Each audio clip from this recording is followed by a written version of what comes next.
Assalamualaikum warahmatullahi wabarakatuh. Anak-anak semua, bertemu lagi dengan Ibu Desri pada mata pelajaran Al-Quran Hadis, materi tentang kandungan surah Al-Baqarah ayat 261. Sebagaimana dalam surah Al-Baqarah ayat 261 yang akan Ibu bacakan. A'udzu billahi minasyaitonir rajim. Bismillahirrahmanirrahim. Mathalul ladzina yunfiquna amwalahum fi sabilillah kamathali habbatin ambatat sab'a sanabil fi kulli sumbulatin mi'atu habbah wallahu yudha'ifu liman yasha wallahu wasi'un alim. Sadaqallahul azim. Mathalul ladzina yunfikuna amwalahum fi sabilillah. Perumpamaan orang-orang yang menginfakkan hartanya di jalan Allah. Kamathali habbatin ambatat sab'a sanabil. Seperti sebutir biji yang menumbuhkan 7 tangkai. Fi kulli sumbulatin mi'ata habbah. Pada setiap tangkai ada 100 biji.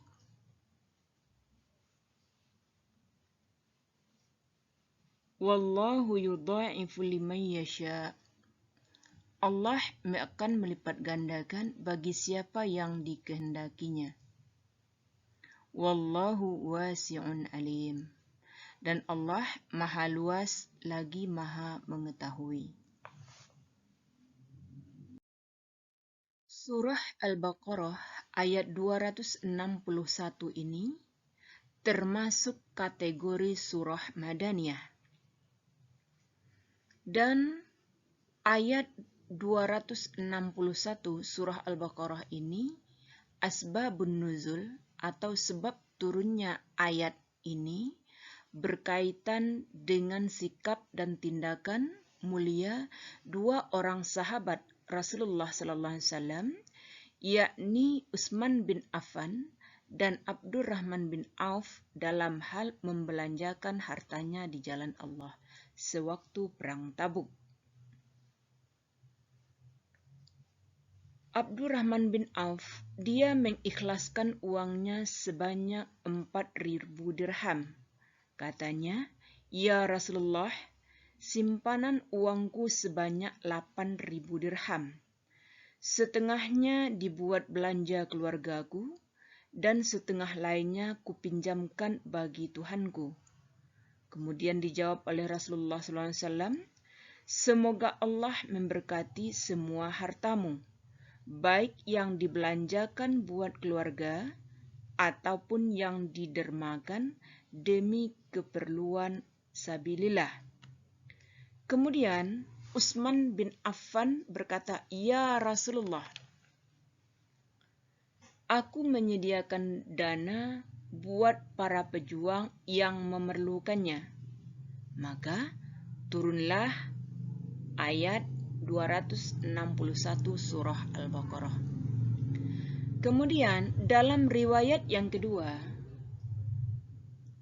Al-Kalbi dan Muqatil mengatakan bahwa surah Al-Baqarah ayat 262 ini diturunkan berkaitan dengan sikap dan tindakan terpuji yang dilakukan oleh Ali bin Abi Thalib. Ia punya uang sebanyak 4 dirham. Dan ketika dianjurkan bersedekah, maka dia berikan 1 dirham di malam hari, 1 dirham di siang hari, dan 1 dirham dirahasiakan memberinya. Sedangkan 1 dirham lagi diberikan secara terang-terangan. Maksudnya, boleh diumumkan pada masyarakat. Maka dengan kejadian ini, turunlah surah Al-Baqarah ayat 261.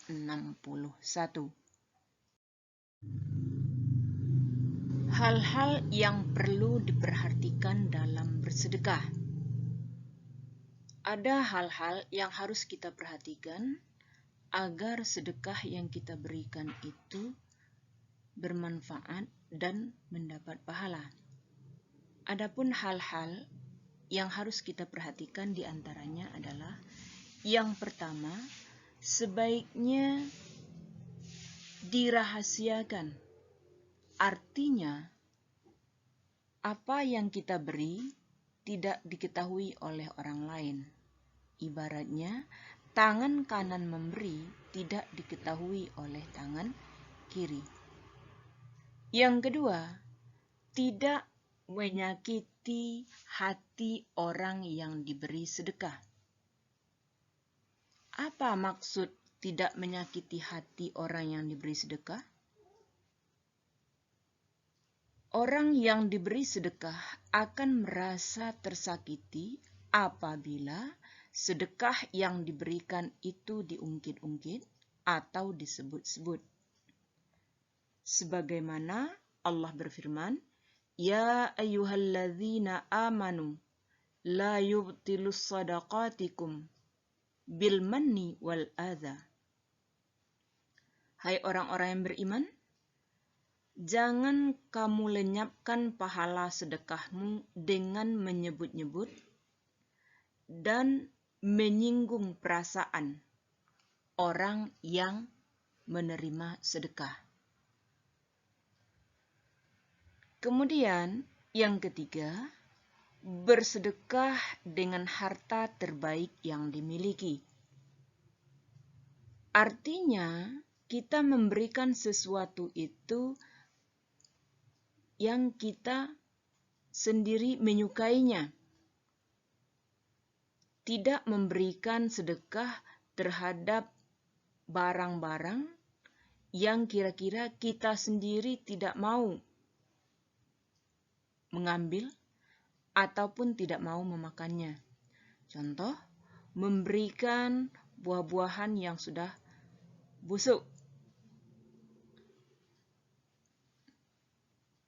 Kemudian, yang keempat, dibarengi dengan wajah berseri sewaktu memberikan sedekah. Sebab, kalau kita memberikan sedekah kepada seseorang dengan wajah cemberut ataupun dengan raut wajah yang masam, maka akan menjadi beban perasaan bagi orang yang kita beri sedekah. Jadi, dalam hal bersedekah harus menunjukkan wajah berseri dan memberikan dengan rasa gembira. Terakhir, memberikan sedekah itu harus tepat sasaran. Jangan memberikan sedekah kepada orang yang tidak memerlukan bantuan sedekah. Itu ibarat dengan membuang garam ke laut, akan sia-sia. Bagi orang yang menerimanya tidak bermanfaat, dan bagi kita yang memberinya juga tidak ada pahalanya. Setiap pagi, bagi orang yang rajin bersedekah dan bagi orang yang tidak pernah bersedekah, malaikat selalu mendoakannya. Adapun malaikat akan mendoakan bagi orang yang gemar bersedekah, Allahumma a'ti munfikan khalafan. Ya Allah, berikanlah ganti kepada orang yang gemar berinfak atau rajin memberi nafkah kepada keluarganya maupun kepada orang lain. Dan bagi orang yang tidak mau bersedekah atau tidak mau menafkahkan hartanya, malaikat juga berdoa, Allahumma a'ti mumsikan talafan. Ya Allah, berikanlah kebangkrutan bagi orang yang enggan bersedekah. Atau berikanlah kebangkrutan kepada orang yang enggan memberi nafkah. Agar kita terhindar dari doa yang kedua, tidak menjadi orang yang bangkrut, maka dari itu, marilah kita gemar untuk bersedekah. Paling tidak, kalau seandainya kita tidak memiliki harta benda untuk disedekahkan, berbuatlah yang baik dan menyenangkan hati orang-orang yang ada di sekitar kita. Demikianlah materi kita pada hari ini. Dan seperti biasa, agar anak-anak semuanya memahami, maka silahkan nanti kerjakan soal yang sudah Ibu berikan.